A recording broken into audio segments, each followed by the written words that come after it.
السلام عليكم ورحمة الله وبركاته.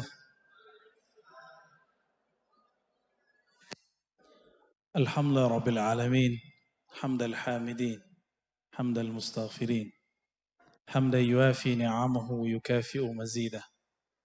أشهد أن لا إله إلا الله وأشهد أن محمدا عبده ورسوله.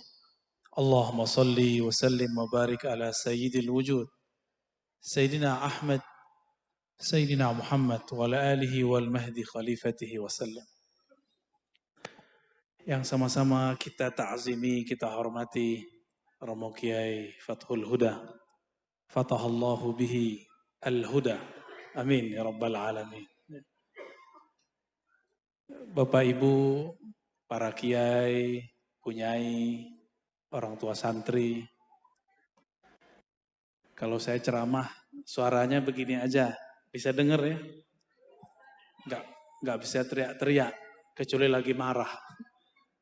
Marahnya kalau lagi ada musuh. Tapi di sini kan nggak ada musuh. Sahabat semua.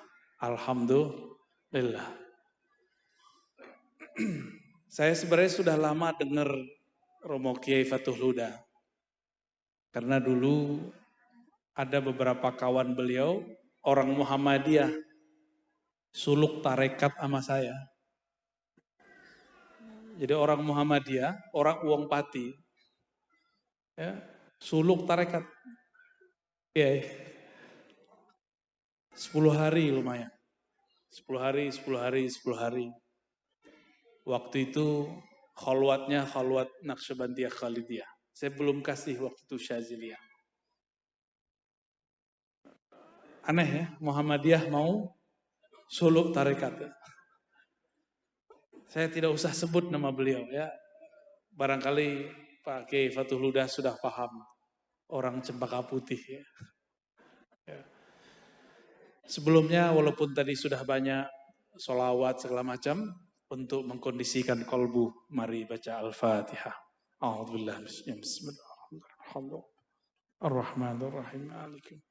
Iyyaka na'budu wa iyyaka nasta'in. Shiratal ladzina an'amta 'alaihim ghairil maghdubi 'alaihim waladdallin. Amin.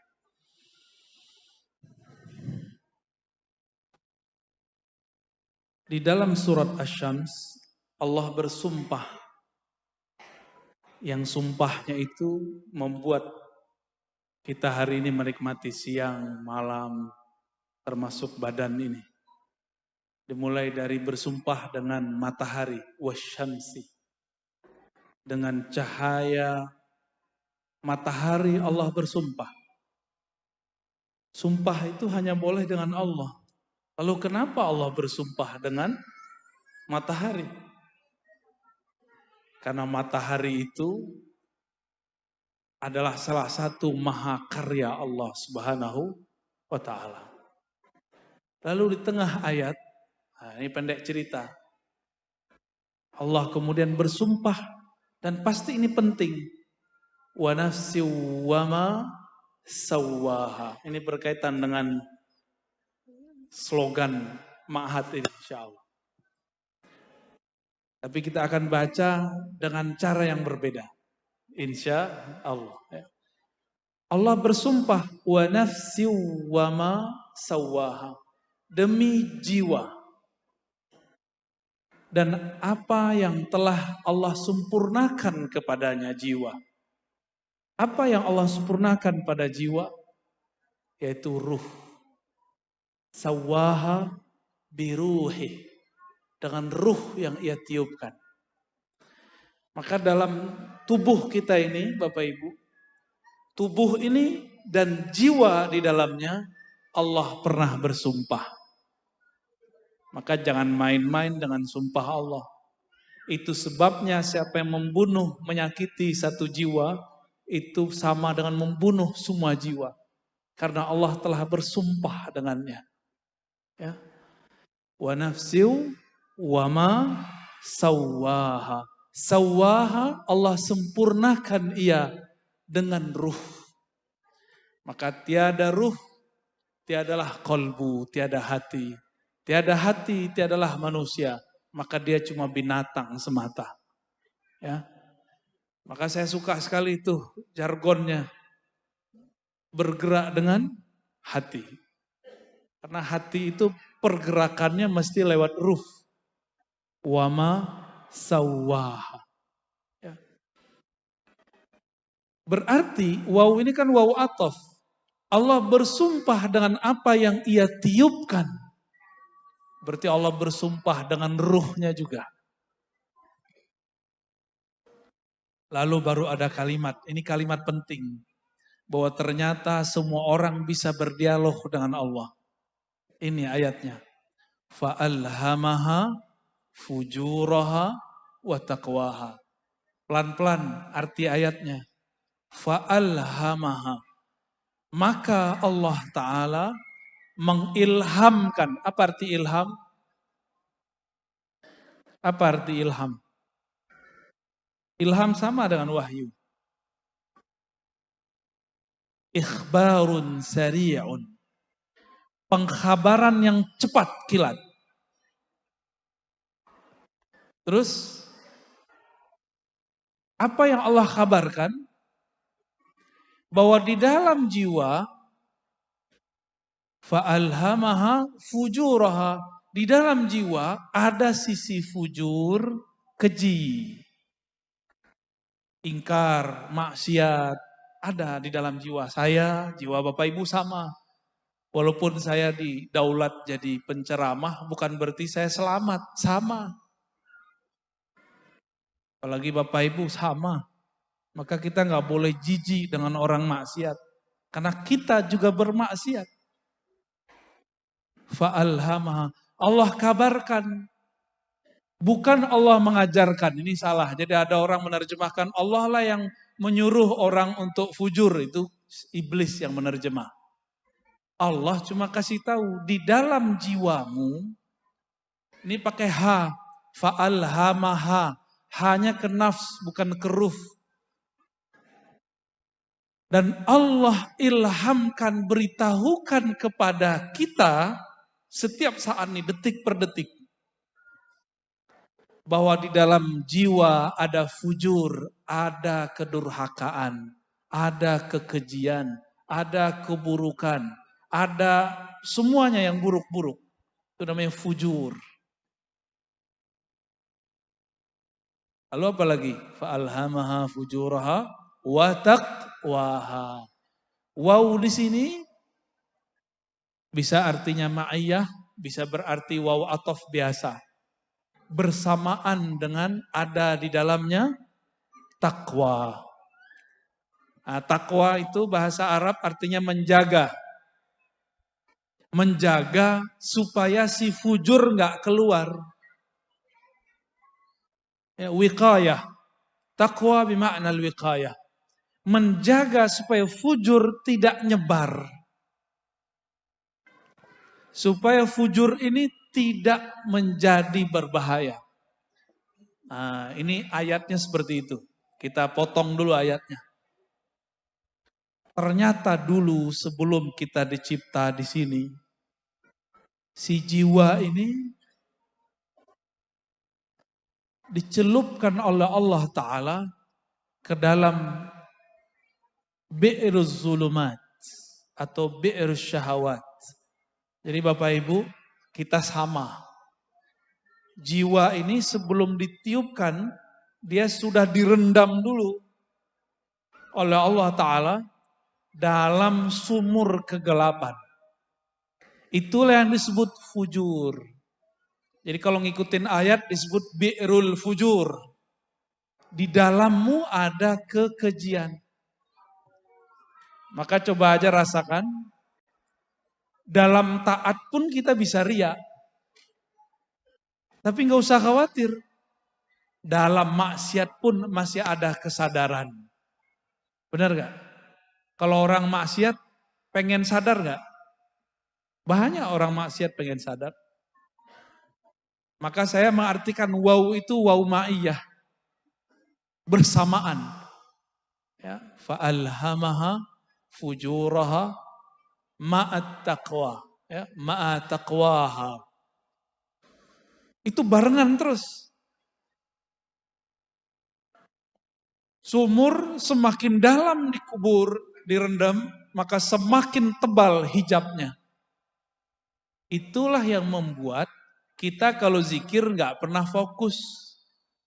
Ibu-ibu, kalau sholat khusyuk nggak? Khusyuk apa kusut? Mulai dari takbir sampai assalamualaikum, ingatnya siapa? Karena sholatnya sholat pakai ini. Sholat kok pakai otak. Kan ustadz-ustadz sekarang pinter-pinter ngajarin jamaah sholat pakai otak. Gimana caranya? Menerjemah kata-kata. Itu nggak benar. Memahami boleh, menerjemah jangan. Karena menerjemah pakai otak. Otak itu banyak cabangnya. Coba, kalau kita pakai pikiran, mikirin bangunan dari 300 meter, menjadi sekarang berapa bagi? 10. Begini, stres. Jadi jangan pernah menghadap kepada Allah dengan ini. Saya mau tanya, anak titipan Allah atau titipan suami? Bapak Ibu pernah pengen anak cowok, dikasihnya apa? Cewek. Pengen cewek, kasih cowok. Pengen cowok cewek nggak dikasih. Muka anak pengennya mirip kita, tahu-tahu mirip pasangan kita. Ibu-ibu ini kan paling cemburu nih, bapak-bapak ya. Waktu orang bilang, mirip bapaknya. Itu ibu-ibu cemburu itu. Kalau kita dibilang, mirip ibunya, kita seneng. Berarti yang nafsu ini.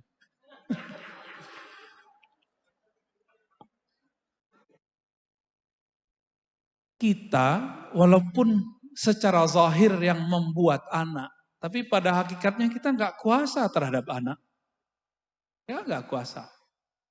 Ya.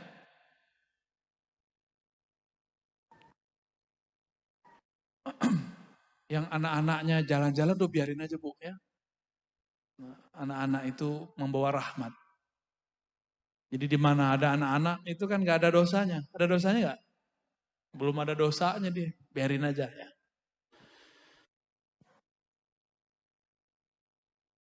Kalimat fa'alhamaha ini ada sir di situ, ada rahasia bahwa Allah mengajak kita berbicara setiap saat. Karena alhama fi'il madhi, tapi faedahnya bukan berlalu, bukan past tense. Faedahnya ya dulu ala subuti wad dawam. Menunjukkan itu selalu, selalu, selalu. Kenapa? Allah itu qadim. Maka sering digunakan kata-kata fi'il madhi. Jadi fa'alhamaha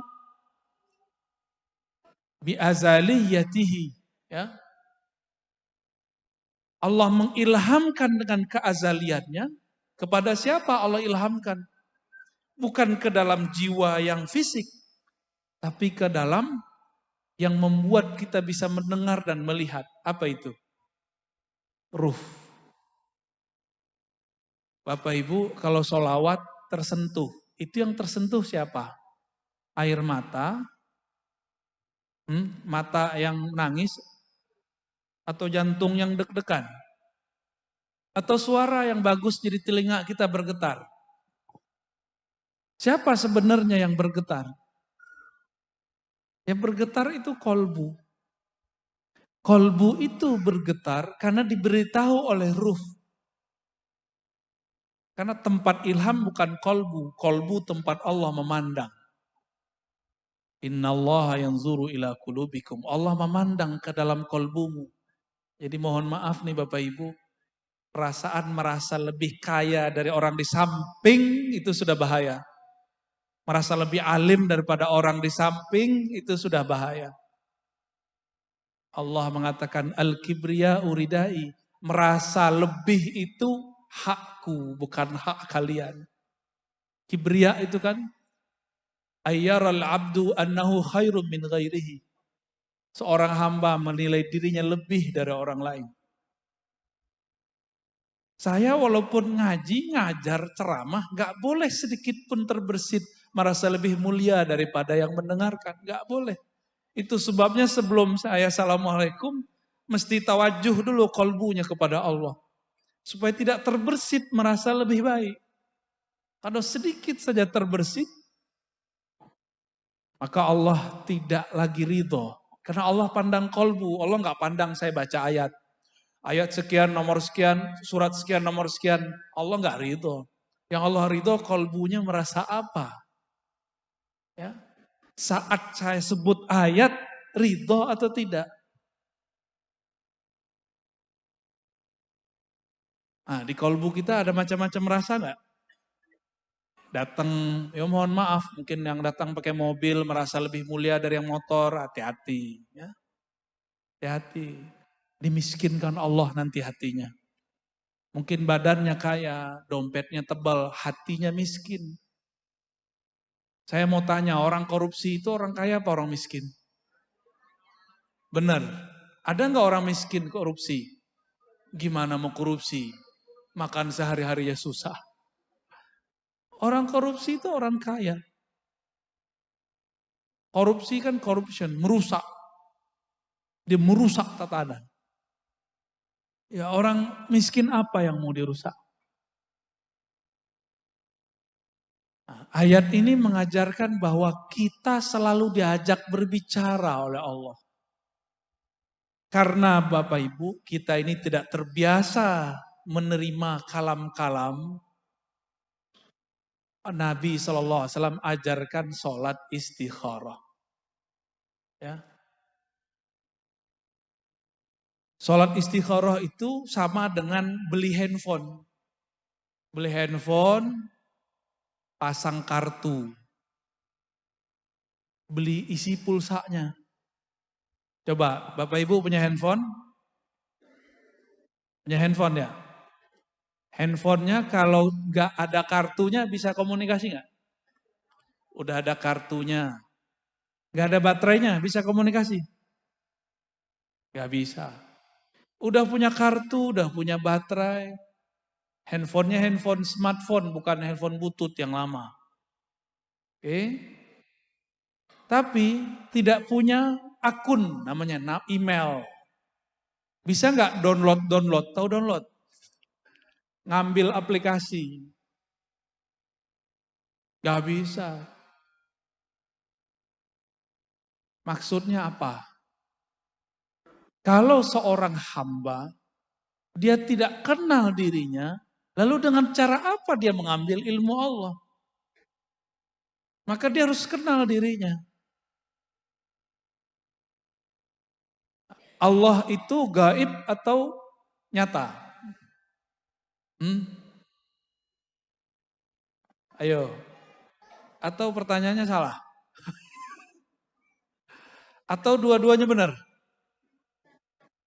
Allah itu gaib iya, nyata iya. Allah itu nyata dengan rububiyahnya, somadiyahnya, gaib dengan ahadiyahnya. Nah itu kajiannya panjang. Semoga nanti kalau pulang kampung lagi ke negeri Palang, di Palang dulu sama mertua saya ntar ya. Oh ternyata Pak Yai juga tertawan di Palang ya. Kayaknya uang Palang punya aji-ajian. Aji Malang Hati. Bapak Ibu yang melakukan Allah. Karena tidak semua kita ngerti Allah itu bicara. Maka diajarkan sholat istikharah. Tapi sebenarnya tanpa istikharah bisa bicara. Ini contoh. Kalau lagi keluar ziarah di Bonang. Ada pengemis. Hatinya ngomong kasih nggak? Kasih. Benar. Tapi setelah bisikan itu apa? Jangan kasih. Uang jahat. Gitu nggak? Yang pertama itu Allah lagi bicara ke dalam ruh. Ruh kemudian ngasih tahu ke dalam kolbu. Itu metodologinya. Allah ngomong kepada ruh, beri.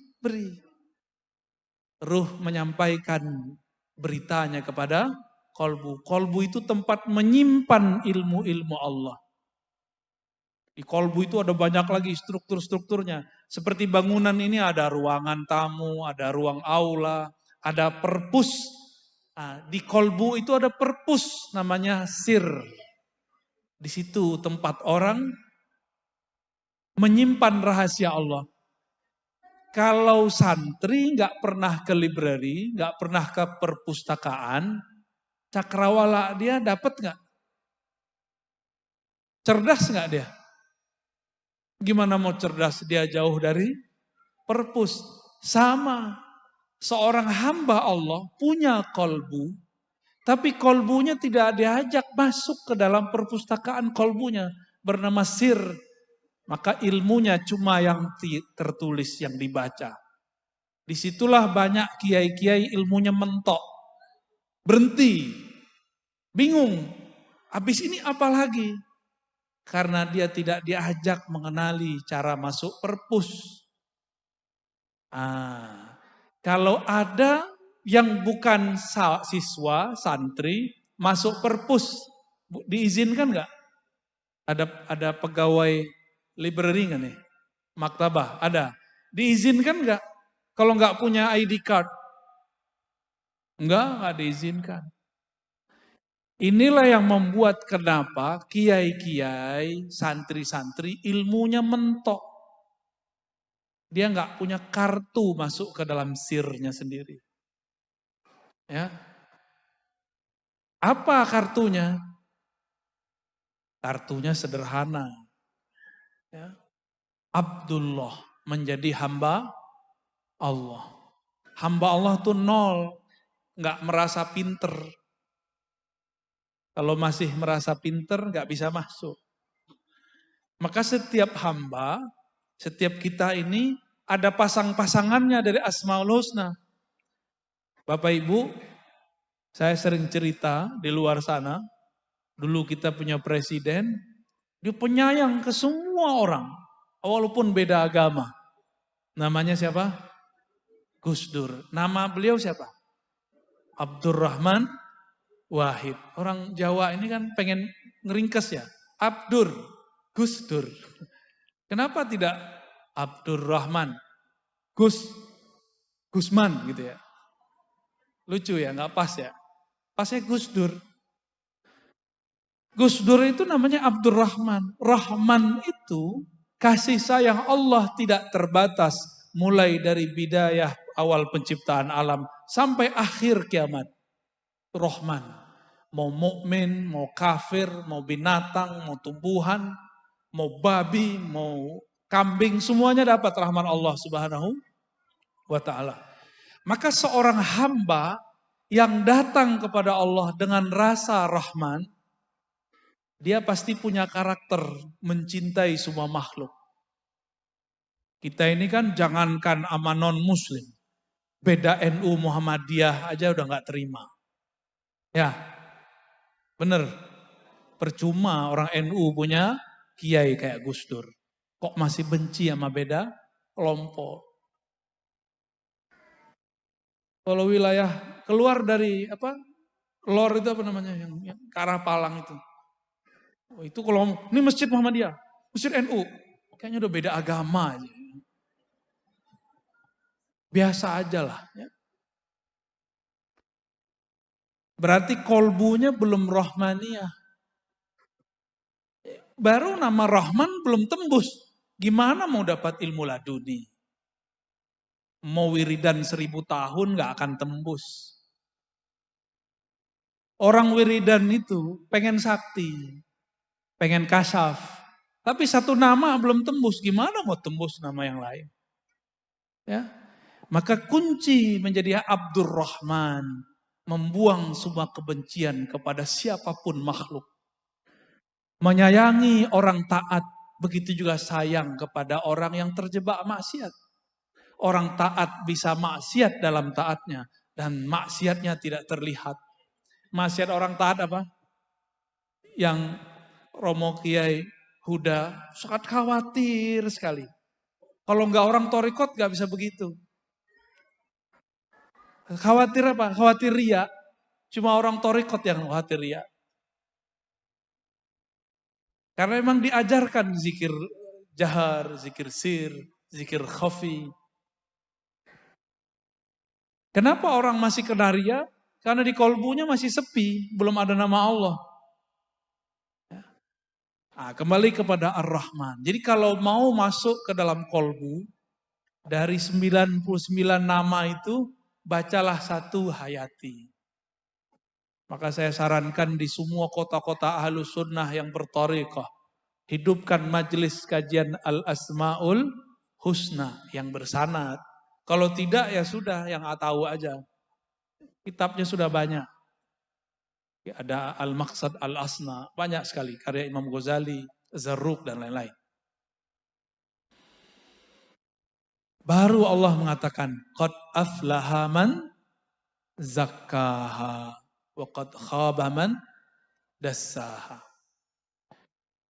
Sungguh telah tercatat dalam Lauh Mahfuz Allah. Apa yang tercatat? Aflaha, sungguh beruntung, sungguh bahagia. Orang sukses bahagia enggak? Suksesnya santri nilainya tidak jelek, enggak mesti juara. Ya. Suksesnya guru, muridnya bersuluk, berakhlak. Jadi bukan hanya nilai yang bagus. Maka saya menyarankan kalau benar ini ma'had, ini lembaga bergerak dengan hati, jangan cuma ngepush santri untuk dapat nilai bagus. Ya. Karena beda orang, beda kemampuan. Maka di pesantren kami di Darussunnah, mohon maaf bukan membandingkan. Tidak ada lagi namanya juara 1, juara 2, juara 3. Semuanya juara. Ada yang juara hafalan, ada yang juara bahsul masail, ada yang di usul fikih, ada yang ini, dan semuanya dikaji. Nanti ada nilainya. Dan ini lebih baik untuk psikologi santri. Ini kalau boleh saran, ini bangunan sudah sangat modern. Maka pemikirannya harus lebih maju dari bangunannya. Semoga nanti tambah maju lagi ya. Fa'alhamaha, dapat ilham nanti insya Allah. Sekolah itu untuk apa? Sekolah itu qad aflaha man zakkaha. Sekolah itu adalah cara zakkaha. Zakkaha bahasa Arab zakka yuzakki tazkiyah. Apa artinya? Pertama, tathir, mensucikan. Itu baru satu arti. Dibersihkan dulu kejahilannya, malesnya. Ibu-ibu kuat nggak didik anak di rumah? Satu aja, melarang mereka megang smartphone main game, bisa nggak? Bisa? Yakin?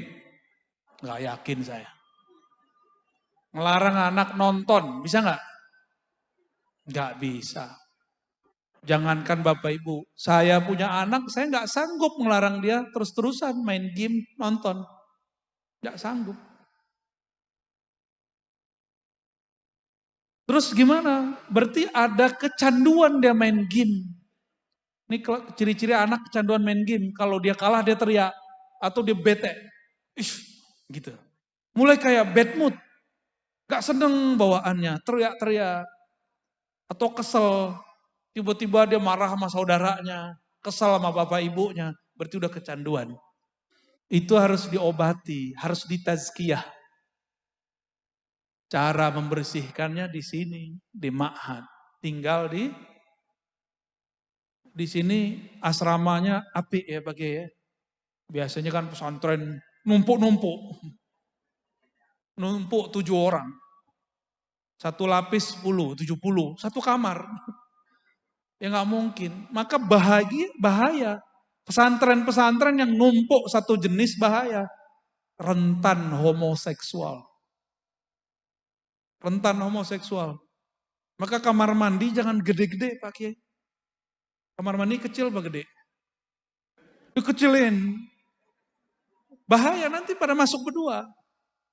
Tapi saya lihat tadi ada siswa, gurunya perempuan. Nah, itu lumayan. Itu lumayan mengobati. Wow, perempuan wedok. Wedok cantik begini ya. Minimal dia ada interaksi. Ada orang dia nggak homoseksual, tapi kecanduan bokep. Jadi dia nggak bisa, udah kawin aja nggak bisa ngapa-ngapain, karena harus nonton. Udah kecanduan di sini. Itu harus ditazkiyah. Dan nggak bisa langsung. Kecanduan nonton porno lebih berbahaya dari narkoba. Orang kalau narkoba, maka dikurangi, dicari kecanduan lain. Dosisnya dikurang-kurangi. Kalau ada orang kecanduan porno, ini gawat. Itu harus diterapi. Harus ada film lain yang tidak porno, tapi tetap nonton. Maka anak-anak ini mohon maaf, harus juga ada waktu nontonnya. Kalau nggak diam-diam nanti dia curi-curi nonton yang bening-bening, kan gawat. Ya. Ini harus ditazkiyah, harus dibersihkan. Jadi kita nggak boleh benci, jangan dikeluarin. Ada ketahuan nih, santri nonton porno, jangan dikeluarin. Harus dididik. Karena bisa jadi gurunya juga kecanduan. Ya. Setelah dibersihkan, tazkiyah itu makna keduanya adalah tanmiyah. Jadi tadi tathir. Yang kedua maknanya an-nama. Jadi az-zaka artinya an-nama, maka tanmiyah. Apa arti tanmiyah? Ditumbuhkan. Oleh karena itu setelah santri itu dibersihkan habitnya, dibangunkan jam 3, disuruh mandi jam sekian. Mandi nggak boleh, kalau perlu dibuat peraturan mandi di kamar mandi cukup sekian menit. Gitu, biar ada kedisiplinan.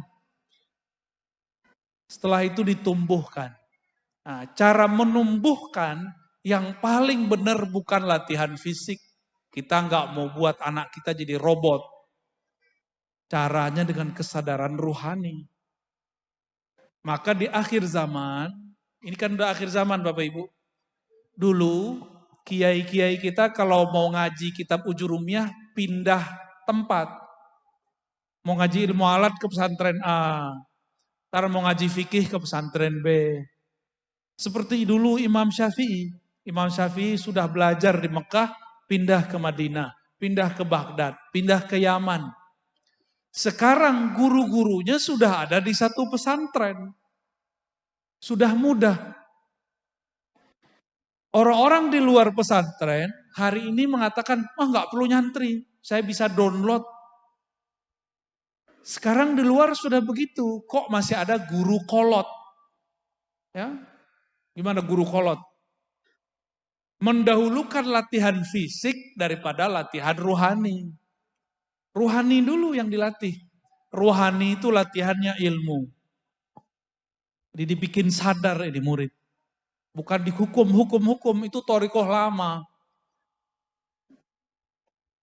Di sini nggak ada yang dipukul ya. Nggak ada. Kalau kita kan dulu biasa dipukul. Ya, gampar sama guru itu biasa. Sekarang orang tua kalau ada anaknya disakiti lapor ke polisi. Benar Ibu? Itu orang tua ambil aja anaknya bawa pulang. Ya. Ngapain gurunya kok dilaporin? Itu nggak benar. Di Bogor, di Jakarta ada guru masuk penjara. Cuma karena gurunya melihat muridnya ini nggak benar, dia sedang tazkiyah, tathir, membersihkan ini anak. Dipukul. Tapi yang kemudian disalahpahami. Masuk penjara. Kasihan. Mohon maaf nih Bapak Ibu orang tua santri. Karena orang tua santri ini kayak lebih ngerti daripada guru. Ngatur-ngatur guru, ngatur-ngatur sekolah. Mohon maaf ya. Saya juga guru jadi saya ngerti. Untung saya nggak kepala sekolah. Nggak kepala madrasah. Saya ngomong ke teman saya kepala madrasah, kepala ma'had. Ya, kalau aku di posisi kamu, aku pulangkan anaknya itu. Jadi ada orang tua cerewet aja. Nah, saya berharap yang hadir ini bukan yang cerewet.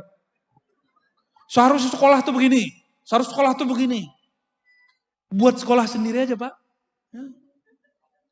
Buat sekolah sendiri bawa anaknya pulang.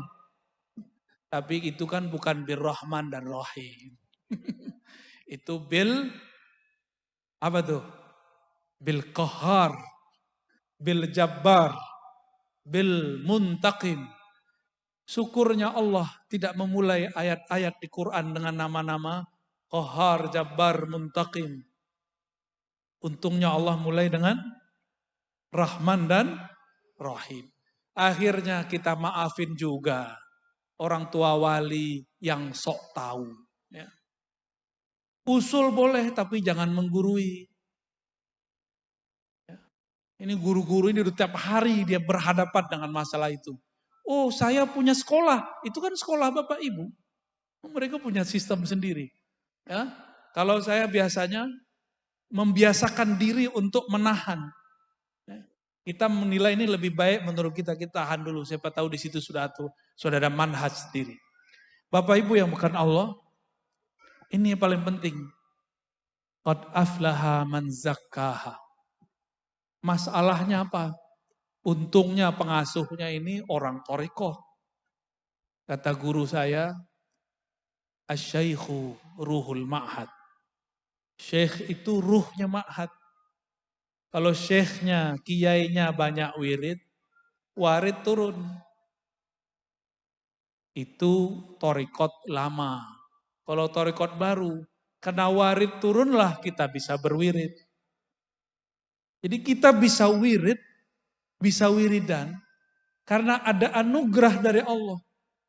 Dalilnya apa? Sering doa ini enggak Bapak Ibu? Allahumma a'inni ala zikrika. Coba diterjemahkan. Allahumma. Ya Allah. A'inni. Bantulah aku. Ala zikrika. Untuk berzikir mengingat engkau. Coba. Lafaz zikir apa? Subhanallah. Alhamdulillah. Allah Akbar. Ya, semua itu. Setiap kali lisan ini sanggup membaca la ilaha illallah, subhanallah. Berarti Allah sedang membantu. Bantuan itu yang disebut warid. Bantuan itu disebut warid. Apa arti warid? Sesuatu yang datang dari Allah. Nah, maka kita nggak boleh GR. Kalau saya nggak zikir nih, pesantren ini pasti kesurupan. Gitu. Jangan sombong. Habis itu ente kesurupan. Ya. Kalau saya nggak sholawat nih, pesantren ini panas. Jangan begitu. Ya. Dalam Sahih Bukhari, para sahabat berkalam. Laula anta ya Rabb ma tadaina. Wala sallaina wala zakkaina. Ya Allah, kalau bukan karena engkau yang membantu kami tidak akan dapat hidayah, tidak mampu sholat, tidak mampu puasa, tidak mampu zakat, tidak mampu zikir. Jadi kita bisa zikir karena Allah yang gerakkan. Itulah makna fazkuruni azkurkum. Sebut aku sebut engkau. Saya sering nanya, duluan mana yang nyebut, kita apa Allah? Sebutlah aku sebut engkau. Duluan siapa yang nyebut? Allah ngomong, hai hambaku, sebut aku, fazkuruni, azkurkum. Pasti aku sebut-sebut namamu. Siapa yang dulu menyebut? Ya, kita apa Allah? Kalau kita, pantas makomnya gak naik-naik. Ya, namanya makomul muridin. Makommu murid. Walaupun sudah jadi bapak ibu, tapi makom masih murid. Karena GR, kita yang berzikir. Saya mau tanya lagi Bapak Ibu, adakah di tubuh kita, di alam semesta ini, sesuatu yang bergerak tanpa izin Allah? Ada nggak? Ada nggak? Berarti kita kalau zikir, itu digerakkan Allah bukan? Jadi duluan siapa yang zikir? Allah. Jadi kalau kita berzikir, baca Yasin, baca apa, itu Allah lagi nyebut nama kita. Bukan kita yang menyebut nama Allah. Jadi kapan Allah ingat hambanya? Jika hambanya ingat Allah. Bolak-balik aja tuh. Tapi sebenarnya yang ingat itu hanyalah Allah. Allah lah yang mengingat dirinya sendiri lewat hambanya. Nah, jadi kalau kita bisa zikir, itu Allah lagi pinjam lidah tuh. Lidah kita yang hina ini dipinjam untuk mampu menyebut namanya. Karena banyak orang tinggal dekat masjid, nggak masuk masjid. Berarti badan dia nggak dipinjam oleh Allah. Nggak digerakkan oleh Allah. Tapi apakah dia masih meminjam, sedangkan tubuh ini milik dia juga. Ya. Qad aflaha man zakka. Ditumbuhkan, dipupuk. Maka memberi ikop tidak boleh terlalu keras. Memberi pujian juga tidak boleh terlalu keras. Ngirim santri untuk juara-juara gak mesti terlalu sering. Karena kalau santri sudah sering merasa juara, merasa pinter, ada perasaan jumawa dalam dirinya. Ini pesantren, ini sekolah, ini yang mengharumkan saya. Ya. Jangan terlalu sering memuji. Jangan juga terlalu parah dalam mencaci. Bodoh kalian, jangan terlalu sering begitu. Pinter kalian, jangan terlalu sering. Pupuk begitu, memupuk itu pelan-pelan. Ya, itu namanya tazkiyah. Kalau sudah dia tumbuh, berakar, berurat, maka dia akan tumbuh sendiri, nggak perlu dikasih apa-apa lagi.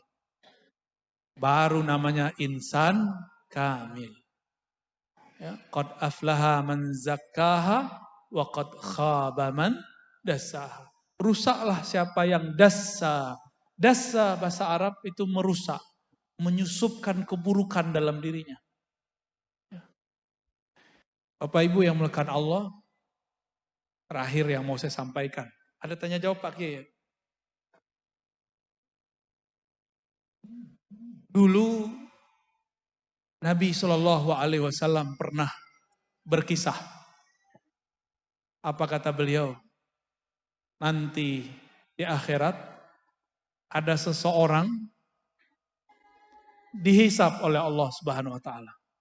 Hadis Imam Al Baihaqi. Ada di Tirmizi tapi lafaznya berbeda. Ketika dihisap, keluarlah laporannya. Semua yang dia lakukan adalah dosa. Mulai dari dia remaja sampai dia meninggal semuanya dosa. Akhirnya malaikat azab turun. Mengikat orang ini lalu menyeretnya.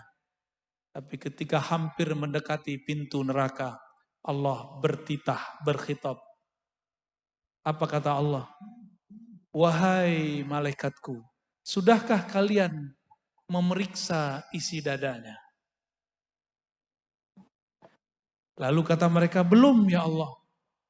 Maka Allah kemudian mengatakan, bedahlah dadanya, lihat isi jantungnya. Denyutnya mengeluarkan kalimah apa? Lalu dibedah dadanya, jantungnya dikeluarkan. Ternyata jantungnya mengeluarkan darah berbunyi lafaz Allah, Allah, Allah. Padahal dia maksiat sepanjang umurnya.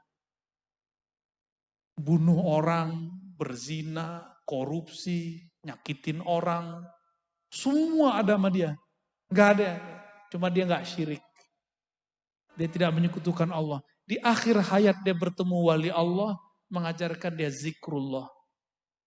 Zikirnya masuk ke dalam kolbunya. Idza zukirallah wajilat qulubuhum. Jika disebut nama Allah, kolbunya bergetar. Itu kolbunya, sekali kolbu bergetar, dia akan selama-lamanya bergerak. Terus.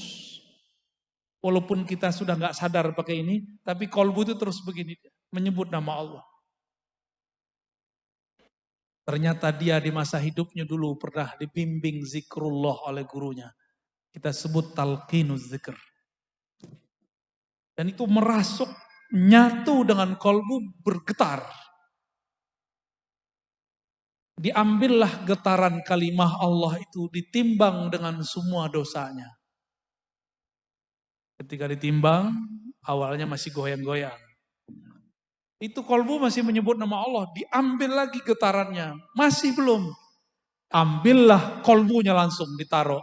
Bukan hanya getarannya yang ditaruh. Kolbunya yang ada nama Allah di situ diletakkan. Langsung timbangan menjadi berat. Apa kata Allah? Wahai hambaku, jika engkau timbang namaku dengan langit dan bumi, masih lebih berat namaku. Waladzikrullahi akbar. Sungguh menyebut-nyebut nama Allah itu lebih besar di sisi Allah Subhanahu wa ta'ala. Kalau sudah begitu, pasti orang nyebut nama Allah kalau sholat pasti khusyuk. Ya, karena Allah yang besar. Walhasil malaikat azab melepaskan rantainya. Lalu diambil alih oleh malaikat rahmat. Masuk sorga dia dengan kalimah Allah. Allah ampuni semua maksiatnya. Ada orang begitu nanti. Itu karena si guru mau terima. Seburuk apapun murid dia terima, dia didik, dia didik, dia didik. Ini pesan saya kepada sesama guru. Jangan putus asa mendidik murid. Ya. Ketika Azazil itu kan Banul Jan, pangerannya Jan, belum jin, masih Jan. Banul Jan itu disebut jismun nariyah. Jisim yang tercipta dari api. Kalau malaikat jisim nuriyah. Jisim tubuh tapi tercipta dari nur, itu malaikat. Kalau Azazil, mbahnya setan-setan itu terciptanya dari api. Ketika terjadi bencana di muka bumi, semua jin-jin pergi dari tanah, mereka pergi pohon-pohon, pergi ke laut, pergi ke gunung-gunung, terbang ke awan. Sisalah ada satu anak kecil, namanya Azazil. Allah berfirman kepada Sayyidina Jibril, "Hei Jibril, ambil itu anak, ajarkan dia." Padahal di takdirnya, ini anak tetap akan jadi musuh Allah. Tapi seorang guru tidak boleh putus asa. Saya sudah banyak ketemu santri-santri Badung waktu sekolah, tapi jadi soleh di luar sekolah. Dan mohon maaf, banyak ketemu santri soleh waktu sekolah, jadi orang stres di luar sekolah. Karena dia merasa pinter dan soleh. Berarti pinternya belum sampai tazkiyah. Ya. Maka Bapak Ibu, terutama para masyaikh, para asatis, para kiai, jangan lakukan kesalahan rahib yang menvonis orang yang membunuh 99 orang. Jadilah seorang wali terpencil yang walaupun sudah bunuh yang ke-100-nya yang dia bunuh si rahib, dia masih terima. Ya. Semoga kita menjadi asbab orang-orang mendapatkan hidayah. Amin ya rabbal alamin. Begitu juga kita semua ya. Gimana Pak Kiai? Mau ada tanya jawab? Silakan diatur. Ya. Sebelum acara ditutup dengan doa, kami buka sesi tanya jawab terlebih dahulu. Karena terbatasnya waktu, kami batasi 3 pertanyaan. Bagi Bapak Ibu yang ingin bertanya, silahkan mengangkat tangan.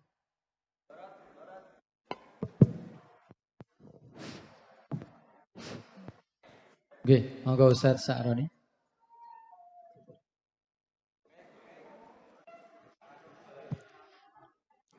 Assalamualaikum warahmatullahi wabarakatuh. Terima kasih atas waktu yang diberikan. Kami akan bertanya, dalam melaksanakan sholat atau bersolawat, kita pasti akan berusaha untuk khusyuk, Bu ya. Akan tetapi seringkali kita merasakan ketika kita mau khusyuk, lebih khusyuk lagi, maka terlintas pikiran-pikiran dari otak kiri kita. Yang menjadi pertanyaan adalah, bagaimana caranya agar ketika kita bersolat atau bersolat dan khusyuk, itu tidak muncul terlintas pikiran-pikiran dari otak kiri kita. Sehingga otak kanan kita bisa maksimal dalam khusyuk kepada Allah Subhanahu wa ta'ala. Terima kasih. Assalamualaikum warahmatullahi wabarakatuh. Salam. Langsung aja ya. Sakit langsung dijawab. Takut lupa. Kalau tamu nggak kenal Romo Kiai Fathul Huda, beliau lagi pakai baju kaos, nggak pakai kopiah, pakai topi pet, dikira cleaning service. Paham? Nggak hormat. Tapi kalau kenal, mau pakai baju apa, hormat gak? Mungkin cleaning service-nya nggak kenal sama beliau. Jangan buang situ. Gitu. Bisa jadi begitu. Jadi hormat itu adalah salah satu sikap orang khusyuk. Karena khusyuk itu salah satu maknanya adalah takzim, hormat. Tidaklah muncul rasa hormat kecuali kenal kepada yang dihormati. Coba, kalau kepala sekolah jalan nih, itu semua santri diem loh. Benar gak? Kalau kepala sekolah nih lewat, belum pengasuhnya lewat, baru kepala sekolah. Bahkan mungkin wali kelas masuk sudah diem, sudah hormat. Kita ini punya guru dua jenis. Ada guru Jamaliyah, ada guru Jalaliyah.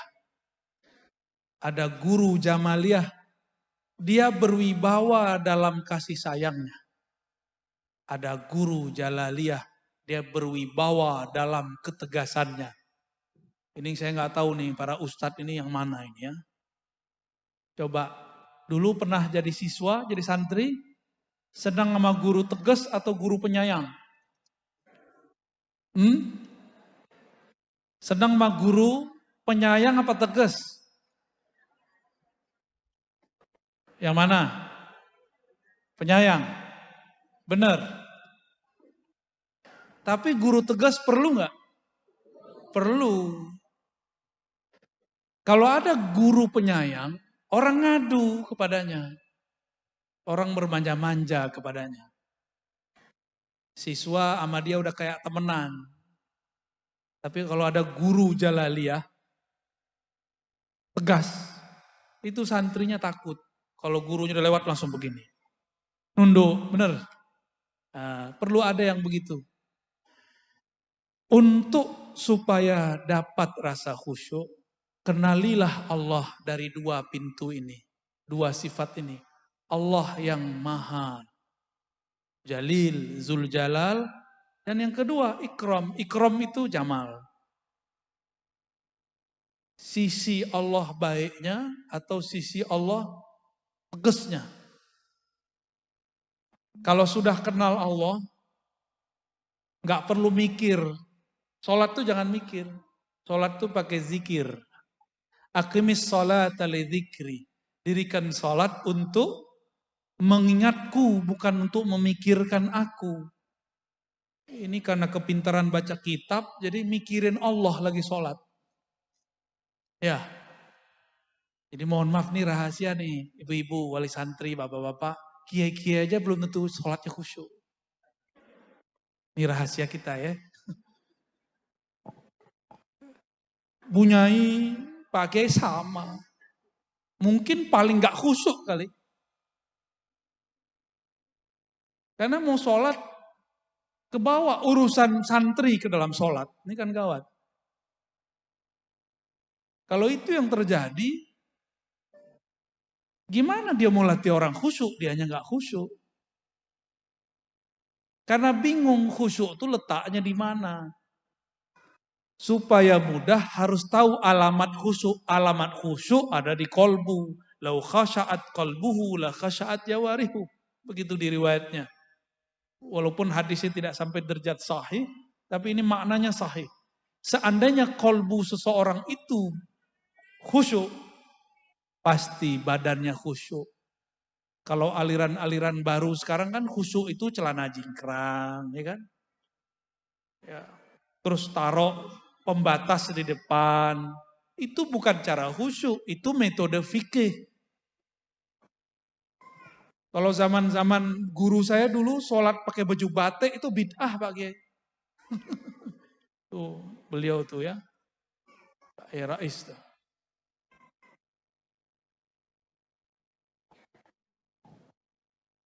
Apa hubungannya khusyuk dengan baju batik? Ada nggak? Nggak ada hubungannya. Di zaman Rasul, orang nggak biasa pakai baju yang banyak modelnya. Maka Nabi menghindarkan itu karena menghindari kemewahan. Beda bab. Ya. Saya mau tanya Bapak Ibu, sholat depan Ka'bah dengan sholat di Masjid Akbar ya namanya. Masjid Akbar di sini, Tuhannya sama nggak? Sama Tuhannya. Beneran? Jangan-jangan beda lagi Tuhannya. Kalau sama, kenapa rasanya beda?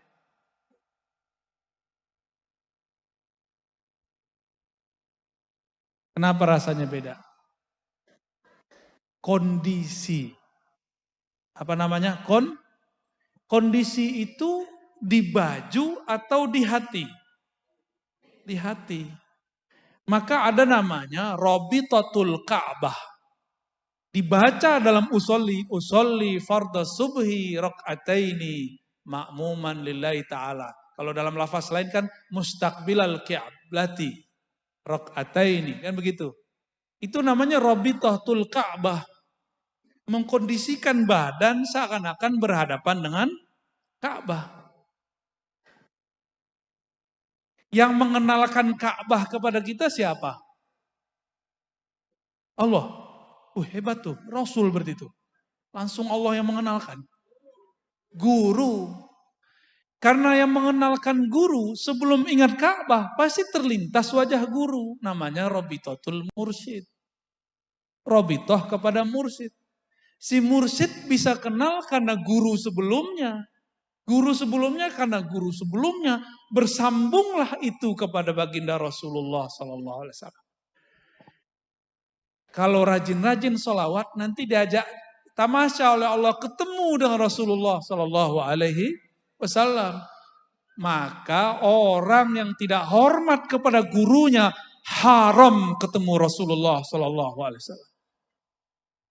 Mustahil ketemu Rasulullah. Dia kurang ajar sama gurunya.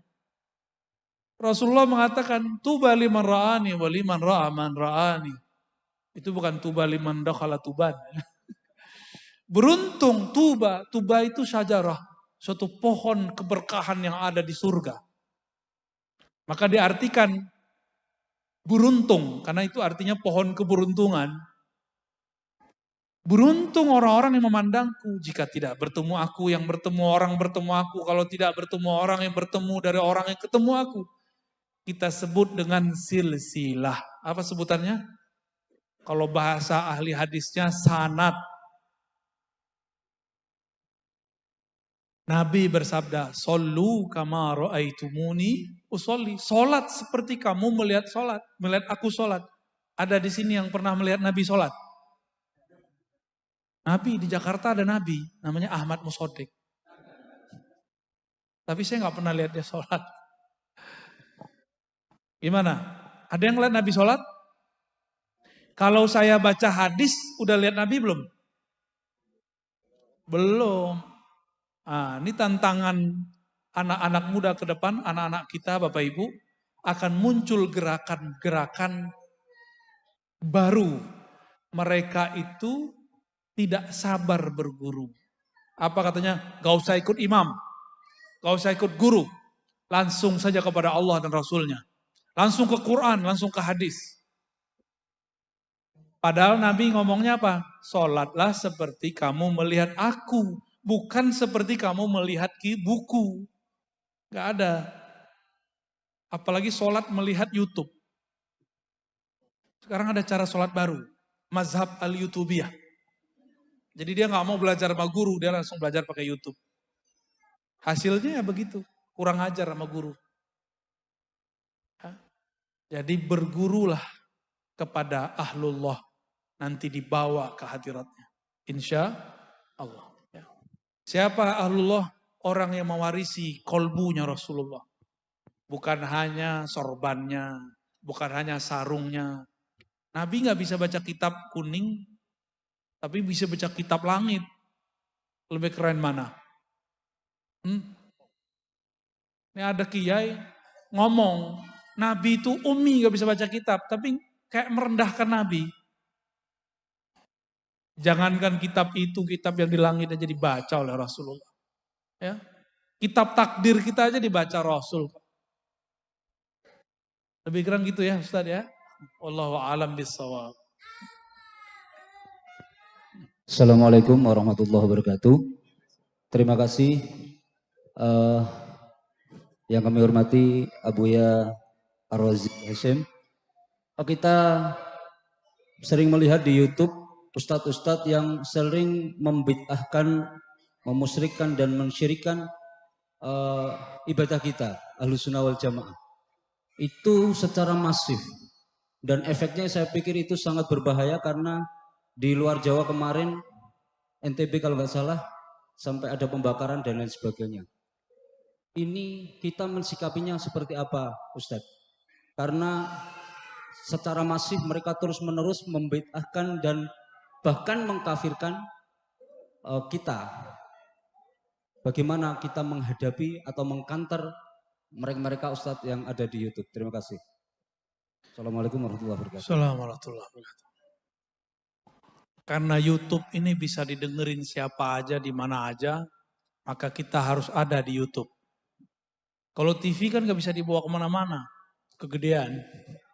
Ya, YouTube bisa ditonton di mana aja, sebelum tidur. Bahkan ada yang jadi pengantar tidur ya.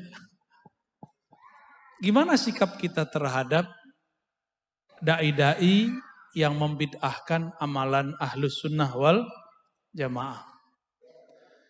Kalau dulu ahli kitab menganggap Nabi Muhammad dan para sahabat itu sesat, lalu Allah berfirman, idfa' billati hiya ahsan. Idfa' billati hiya ahsan. Ya, biarin Bu, kasihan anaknya nangis. Ya. Saya juga punya anak, jadi saya tahu perasaannya. Ya. Idfa' billati hiya ahsan. Tolaklah, tanggapilah dengan cara yang lebih ahsan. Ahsan itu kalau dia ilmiah, kita harus lebih ilmiah. Dia baca hadis, kita harus lebih mantep baca hadisnya. Dia penampilannya keren, kita juga harus keren penampilannya. Dia ceramahnya bisa dipahami banyak orang, kita juga harus mulai membahasakan ceramah kita supaya didengar oleh banyak orang. Dia keras, jangan dengan keras, itu namanya ahsan. Kita dengan kelembutan. Tidak adalah kekerasan dilawan dengan kelembutan kecuali yang keras kalah. Benar nggak Bapak Ibu? Bapak Ibu lebih paham dari saya lah ya. Keras, lembut. Bapak-bapak ini keras. Ya, dipegang ibu lemes langsung. Makanya Allah itu Rahman Rahim. Kalau bahasa anak muda sekarang di kampus, Allah maha feminin. Maha Rahman dan Rahim. Bukan maha kebapaan. Gitu ya. Jadi kita harus mulai. Maka ustadz-ustadz yang bagus di sini secara hujjah, keaswajaannya terlatih, harus mulai masuk ke YouTube. Masuk ke Facebook, masuk ke Instagram. Gak usah keren pakai video yang bagus. Pakai yang kecil ini apa namanya? Smartphone. Jangan bergerak sendiri, bergerak berjamaah. Ya. Bergerak sendiri berarti kita yang pengen terkenal. Kita nggak mau terkenal, capek Pak terkenal itu. Nggak enak terkenal itu.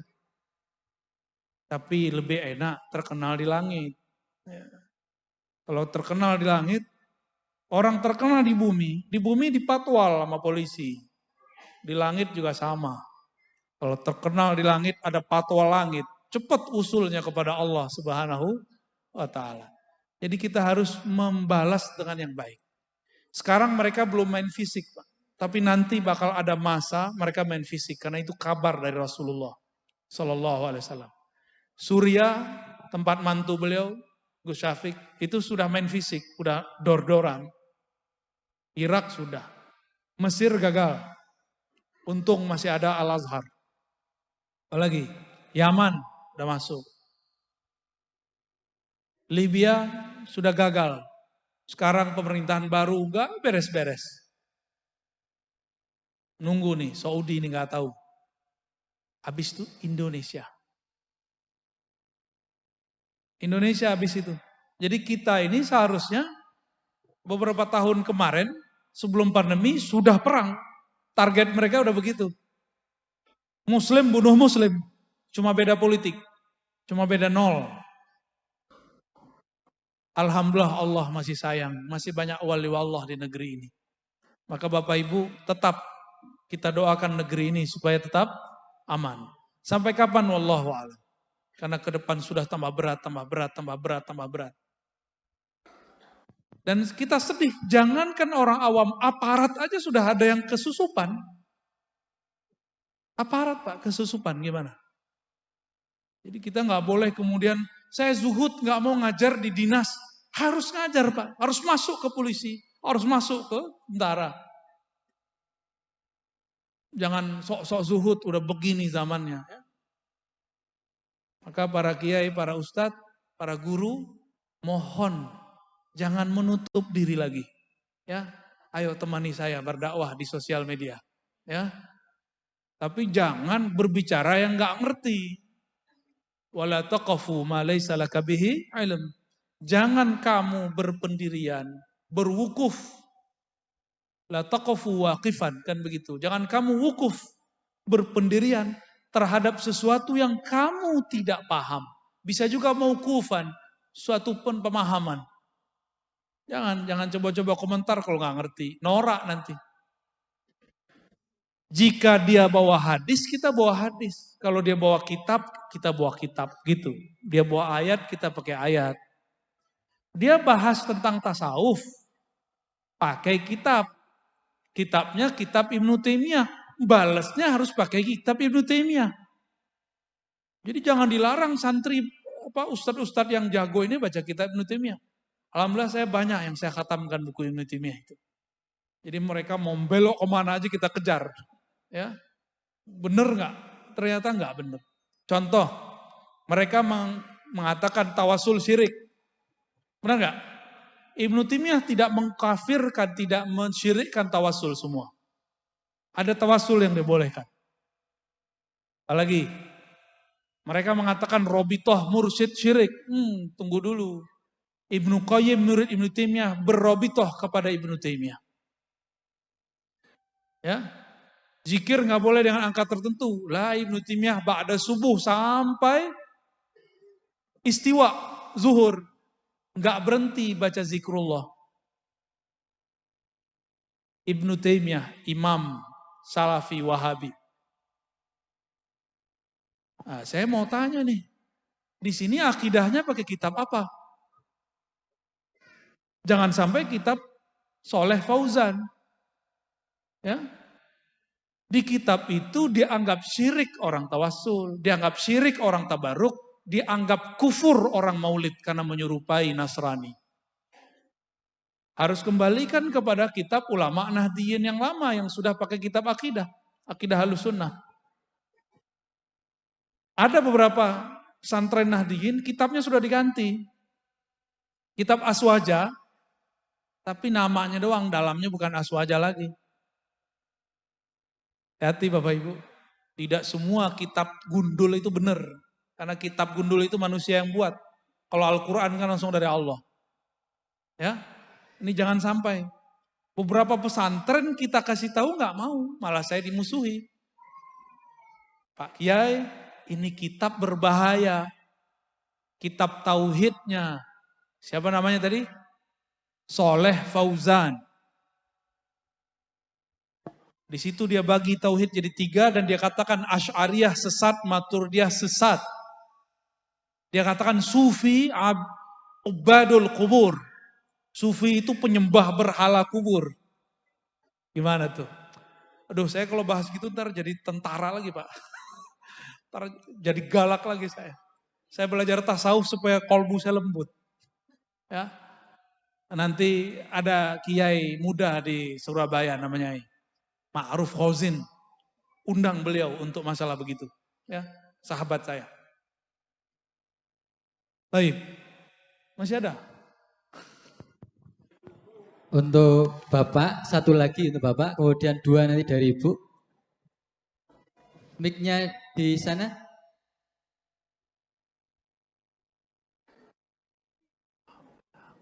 Ustaz, ini. Mohon nanti sebutkan nama sebelum bertanya.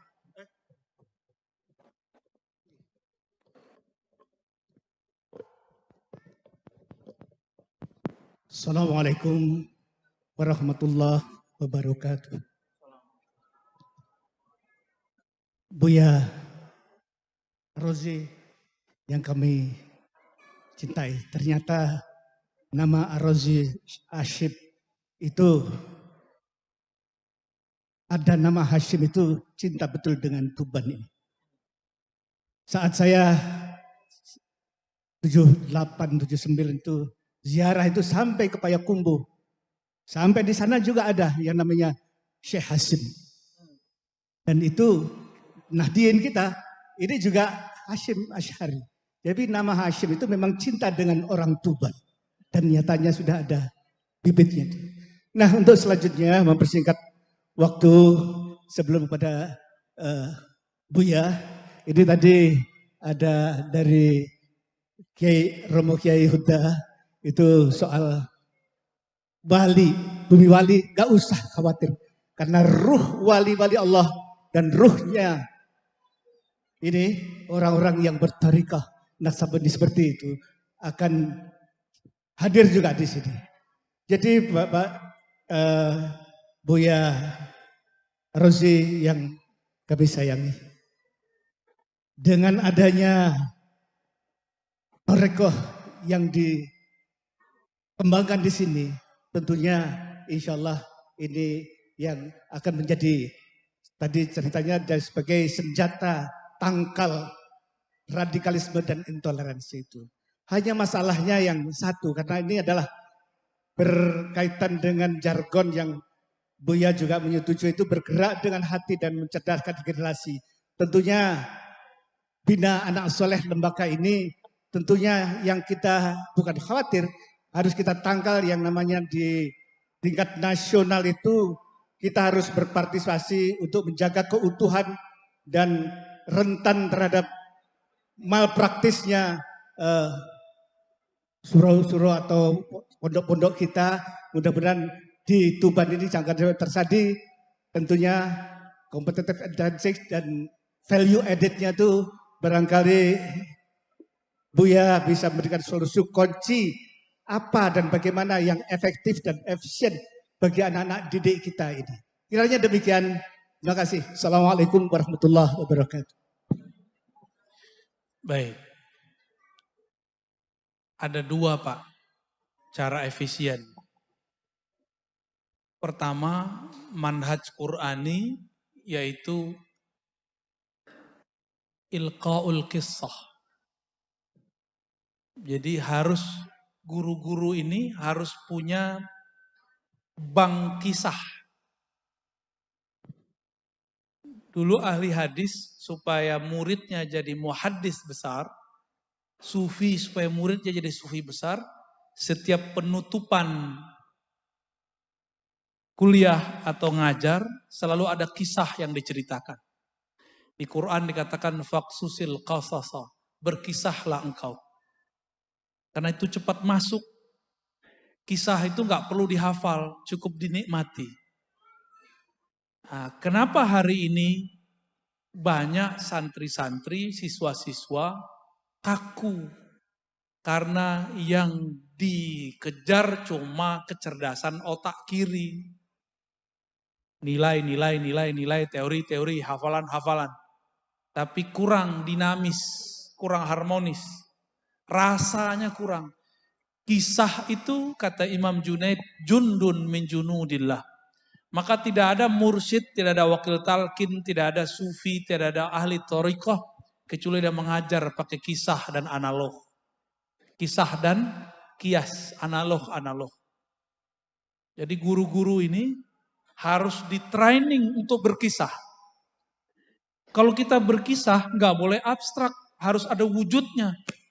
Jadi menyebutkan dengan detail suatu hari. Nah, coba bapak-bapak ini kan jamaah tidur hari Jumat ini. Bener ya? Itu gratis ya.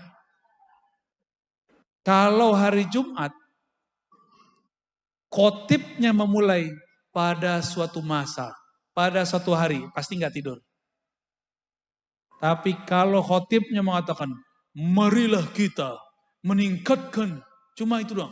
Nanti kita lagi, hendaklah engkau.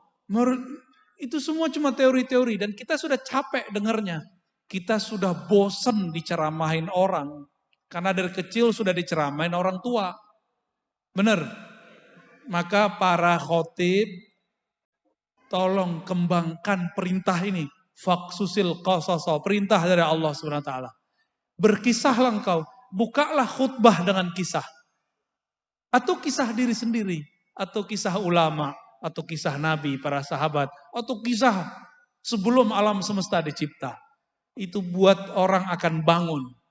Matanya mungkin merem, tapi dia bangun secara rohani. Ya, itu pertama Pak ya. Jadi guru-guru harus punya bank kisah.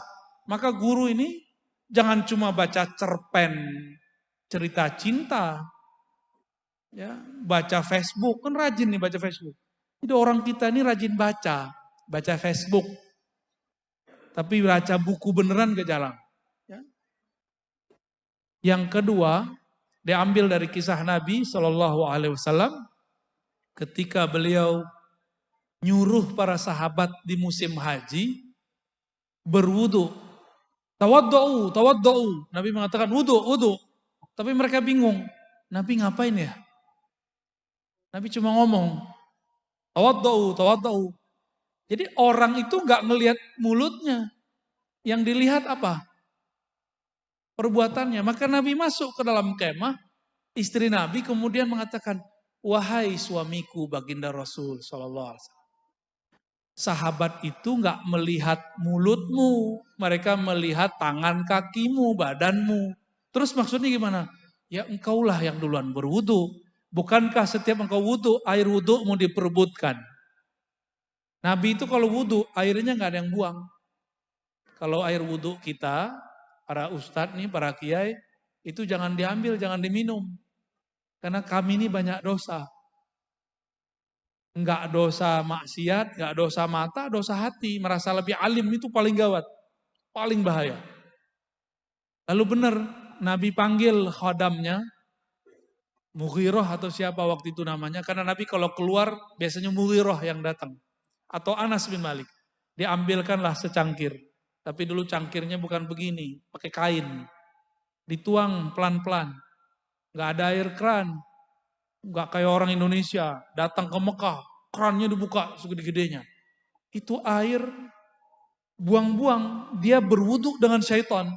Karena orang mubazir itu teman setan. Wudu itu kecil-kecil aja. Bapak Ibu kalau ke Eropa, ke Australia, kalau wudu kenceng-kenceng, itu langsung habis air di kota itu. Kecil-kecil kalau wudu, mandi, ya kalau nggak perlu ditutup. Lalu Nabi wudu, ya. Di bawahnya ada tempat nampan nampung. Tapi nggak ada airnya yang tembus ke bawah. Semua air wudu Nabi diperebutkan sahabat Rasulullah SAW. Namanya tabarruk, apa namanya? Itu hadis sahih Bukhari dan Muslim. Bahwa para sahabat ngambil berkah dari bekas wudu Nabi. Syirik nggak tuh? Kata kawan tabarruk syirik. Ya, jadi seandainya Rasulullah hidup zaman ini, mereka akan memusyrikkan Rasulullah. Akan menuduh sahabat-sahabat Rasul itu musyrik. Jadi Rasul yang dia gambarkan beda dengan yang faktanya ada. Apa pelajaran dari hadis ini? Murid tidak pandang kata-kata. Murid itu memandang perbuatan sang guru. Jadi beri contoh, jangan banyak ngomong. Ya, jangan main tunjuk-tunjuk, bersihin enggak. Cobain Pak Guru, Pak Kepala Sekolah, Kalau ada sampah kita pungut depan murid, oh itu murid langsung salah tingkah itu. Cobain aja, ya. Gak usah marah-marah. Nah, saya tutup pertanyaan itu dengan satu hadis. Ini hadis membuat saya berubah dalam ngajar. Dulu saya killer Pak ngajar. Sedikit-sedikit hukuman. Sedikit-sedikit usir. Dulu begitu. Maklum, mantan orang keras. Ya. Dibacakanlah hadis oleh Al-Habib Ali Al-Jufri. Hadis musalsal yang beliau dengar dari Al-Habib Abdul Qadir. Ya, dari Jeddah, seingat saya. Apa kata beliau? Aku pertama kali mendengar guruku Al-Habib Abdul Qadir mengatakan kalimat ini.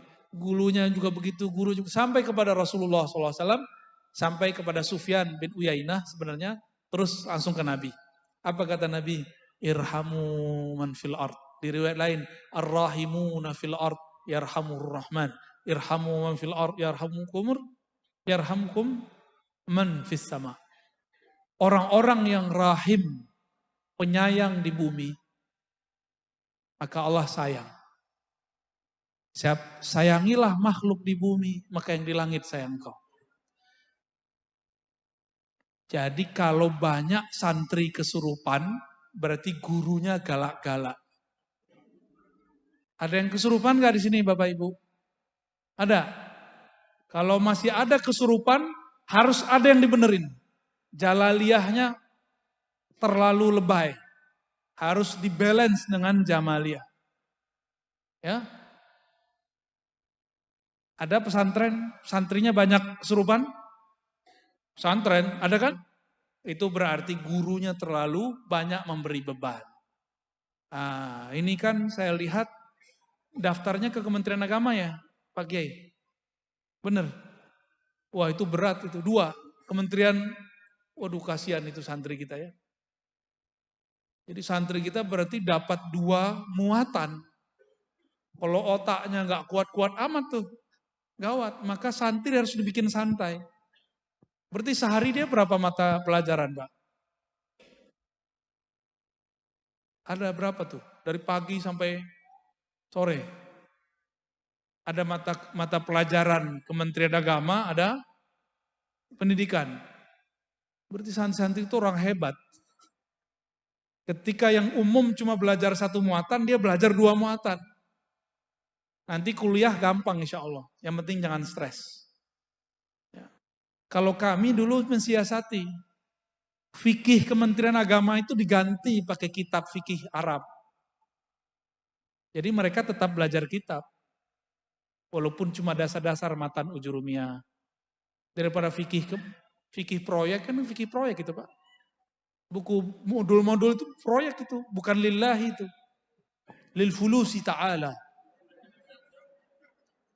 Sedangkan Imam Malik mengatakan wa malillahi baqiyah. Yang karena Allah pasti kekal. Itu sebabnya buku-buku modul setahun ganti. Coba kita nyantri dari dulu sampai sekarang masih jadi santri. Nggak pernah ganti matan takrib. Ada yang berani ganti? Pecat jadi ustadz. Ya, nggak berani kita ganti. Kenapa? Lillahi baqiyah. Sepengarangnya mengekalkan itu dengan cara memulangkan itu kepada Allah. Dia niat nulis kitab karena Allah. Niatannya itu cukup kan? Cukup. Satu lagi, Abu ya. Terakhir di belakang ya, yang belakang kerudung hitam, batik hijau. Mohon diberikan mic-nya.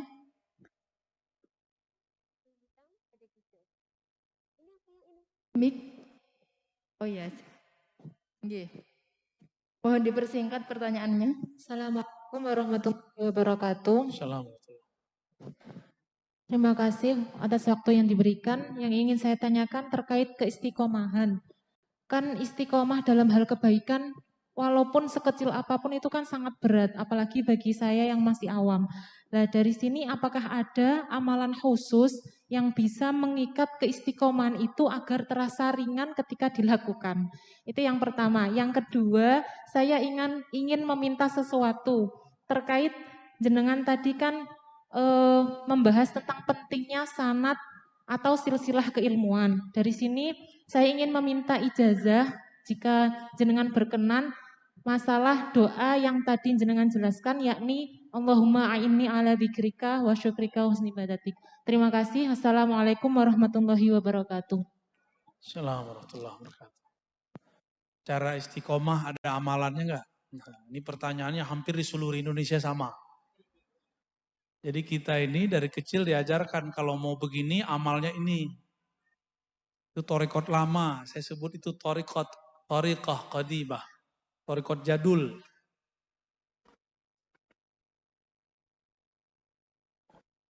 Wa ma khalaqtul jinna wal insa illa liya'budun. Kalau thariqat lama, nerjemahin liya'budun itu menyembah, wiridan. Tapi kalau thariqat aulia mengartikan ya'budun, ya'rifun, mengenal aku. Tidak aku ciptakan jin dan manusia kecuali untuk mengenal aku. Kenapa guru-guru di sini mau ngajar? Mungkin karena niatnya benar ingin cetak murid.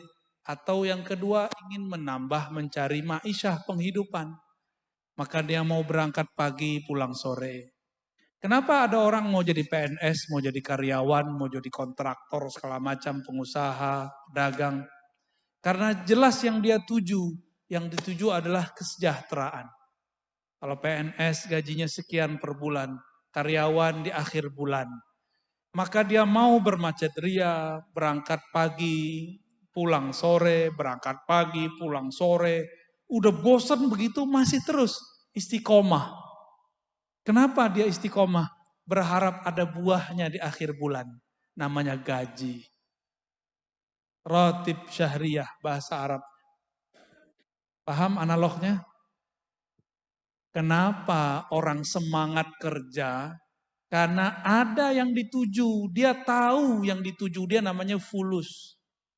Ini sumber kesejahteraan dia. Maka dia mau bekerja siang bahkan malam. Kenapa ada orang istiqomah? Karena dia faham, dia beramal untuk siapa. Dia ngerti dia sedang berdialog dengan siapa. Kalau tidak faham dia ibadah untuk siapa, maka yang terjadi hambar. Istiqomahnya putus-putus. Jadi nggak ada amalan fisik, yang ada amalan ruh. Amalan ruh adalah ma'rifatullah. Maka kenalilah Allah sedekat-dekatnya, sebanyak-banyaknya. Semakin ilmu Allah itu dibuka, semakin kita merasa tidak berilmu. Jadi amalannya amalan ruhi. Kenali yang engkau sembah, maka engkau akan istiqomah. Lalu tips terakhir. Tips terakhirnya, kalau ketinggalan bolong, wajib dikodok. Itulah kelebihan orang tarekat. Orang tarekat ini tidak hanya istiqomah bekerja. Ini Bapak Ibu, kita kerja di suatu kantor. Kita meninggalkan pekerjaan kemarin sore. Ketika esok masuk, itu kerjaan dikodok enggak? Atau dibiarin? Dikodok apa dibiarin? Dikodok. Kenapa bisa mengkodok amal dunia, tapi tidak bisa mengkodok amal akhirat? Jangan-jangan kita nggak percaya Allah, lebih percaya fulus. Benarlah kata Nabi, Ta'iba Abdud Dinar, akan lelah, sungguh lelah, dan selalu lelah orang yang menghambakan dirinya cuma untuk mencari kesejahteraan fulus. Kesejahteraan harta. Capek. Coba ibu-ibu ini kenapa mau melahirkan? Karena suaminya dia cintai. Dia sayang kepada anak, ini anaknya. Coba samping-sampingan duduk, tapi bukan anaknya. Mau nggak gendong-gendong? Sorry, emang anak gua. Ya, nggak mau kita.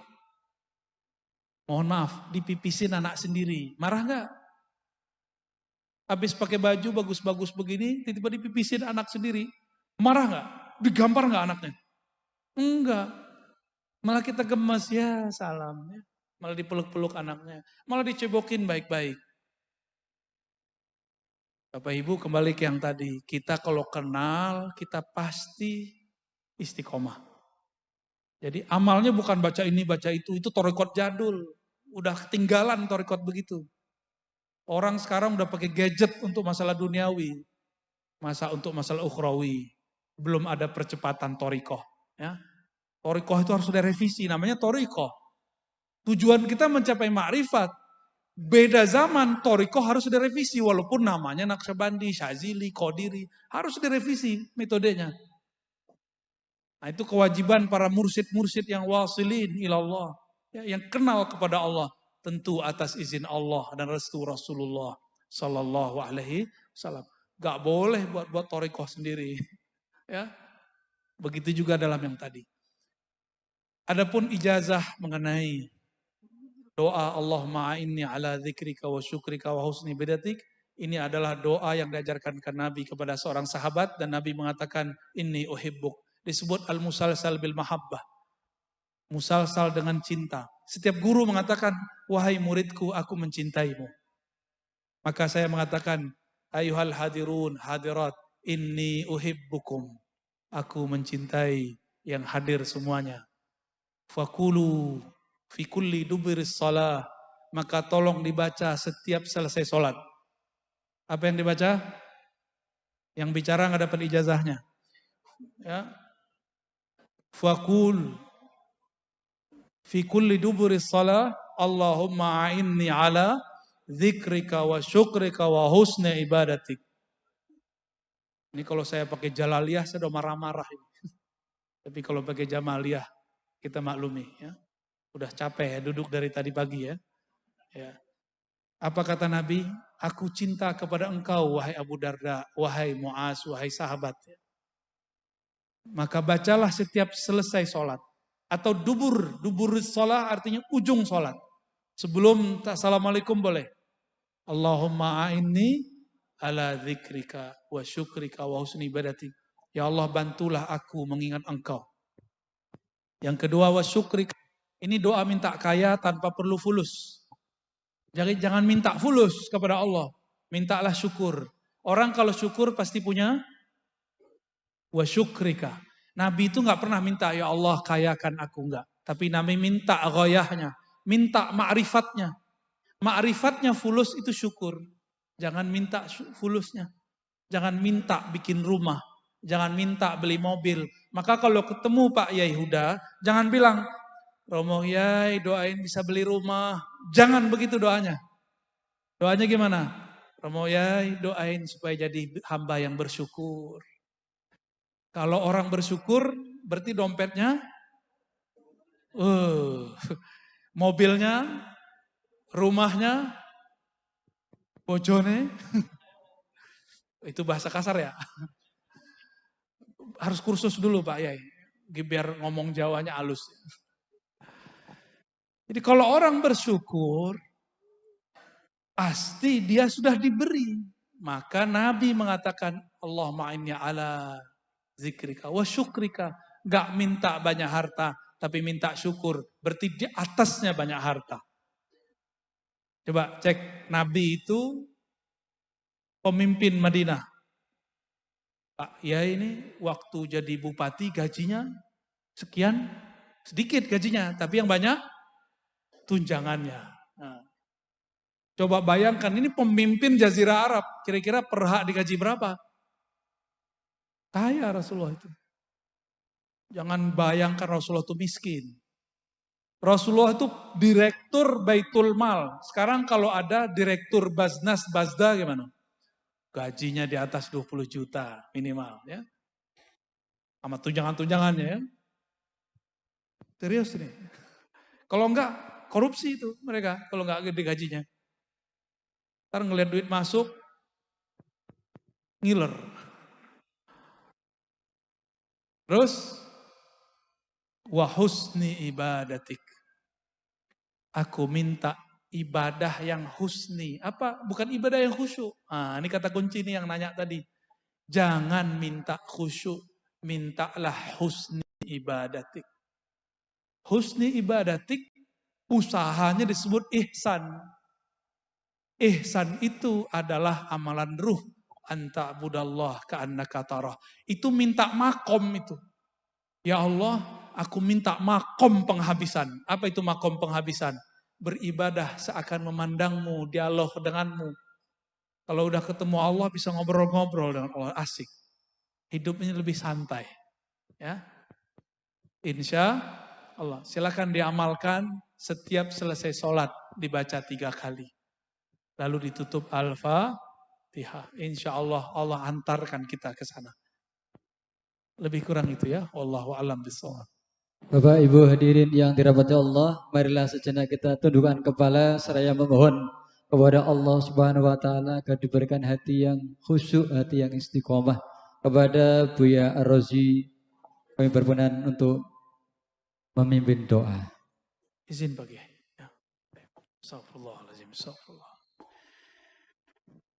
Semoga Allah membuka pikiran kita semua. Dengan keberkahan surah Al-Fatihah kita kirimkan untuk Bapak Ruh kita. Nabi Yuna Muhammad sallallahu alaihi wasallam. Mari baca Al-Fatihah. A'udzu billahi minasy syaithanir rajim. Bismillahirrahmanirrahim. Alhamdulillah. Maliki yaumiddin. Shiratal ladzina an'amta 'alaihim. Amin. Allahumma ya Rahman ya Rahim. Ya Azim ya Alim. Ya Aliman bidati sudurina. Ya Allah yang mengetahui isi hati kami. Yang mengetahui semua hajat dan keinginan kami. Ampunkan ya Allah, di hati ini masih ada nama selain Engkau. Ampunkan ya Allah, jika lisan kami masih sibuk dengan nama-nama selain Engkau.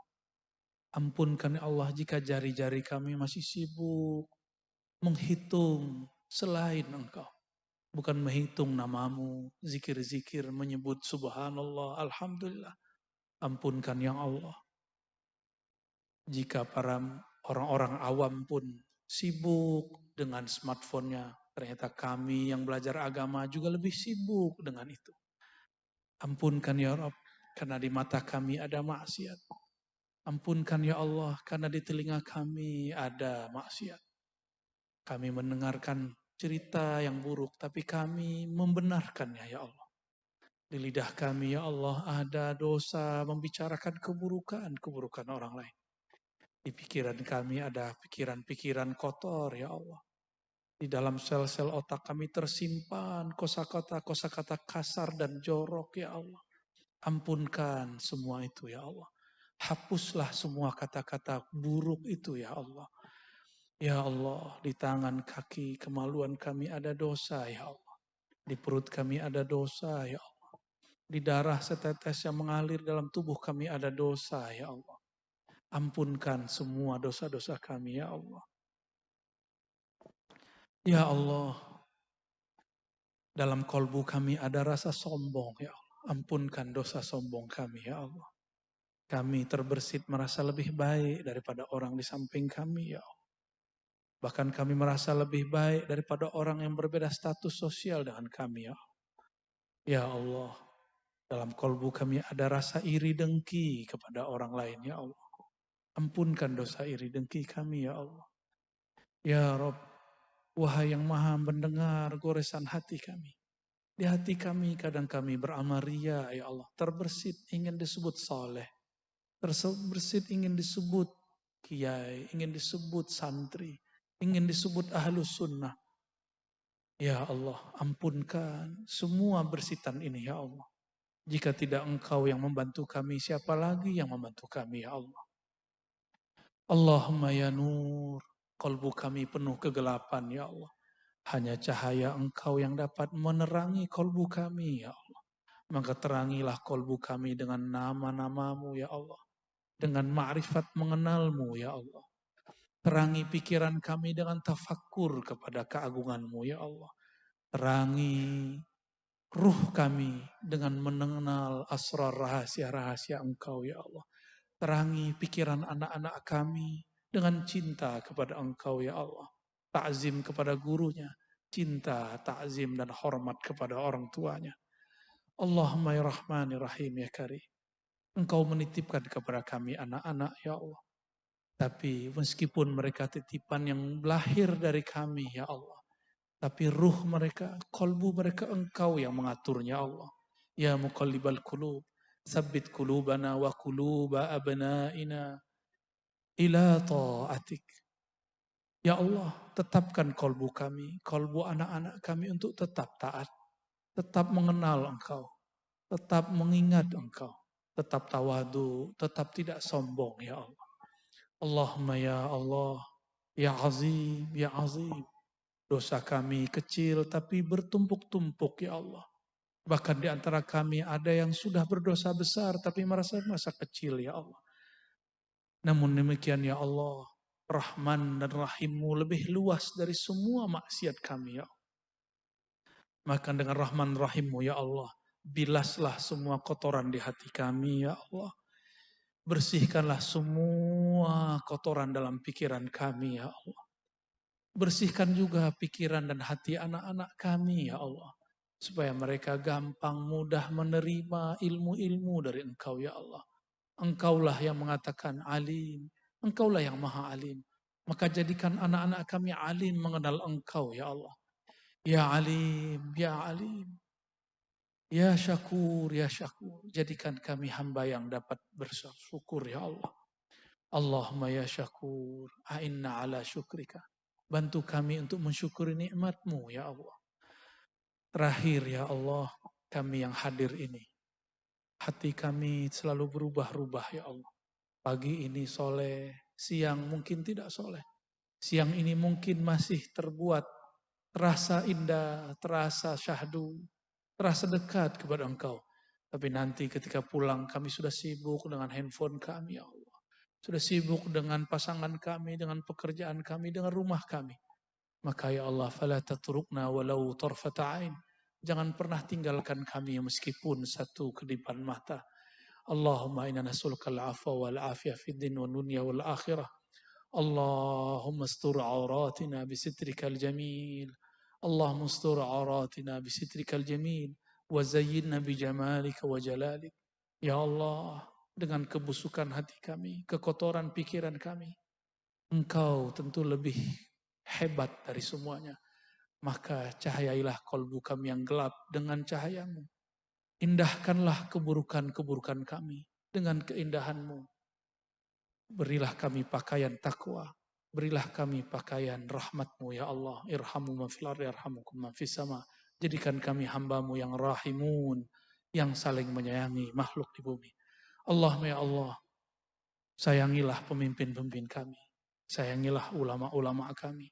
Sayangilah rakyat di negeri ini dan semua umat Islam di muka bumi. Rabbana atina fid dunya hasanah wa fil akhirati hasanah wa qina adzabannar. Waghfir lana waghfir li abaina wa ummatina wa li masyayikhina wa li umara'ina wa li ulama'ina wa li sa'iril muslimin muslimat. Wa sallallahu ala sayidina Muhammad wa ala alihi wa ashabihi wa li baitihi wal mahdi khalifatihi wa sallim. Walhamdulillahi rabbil alamin. Al-Fatihah.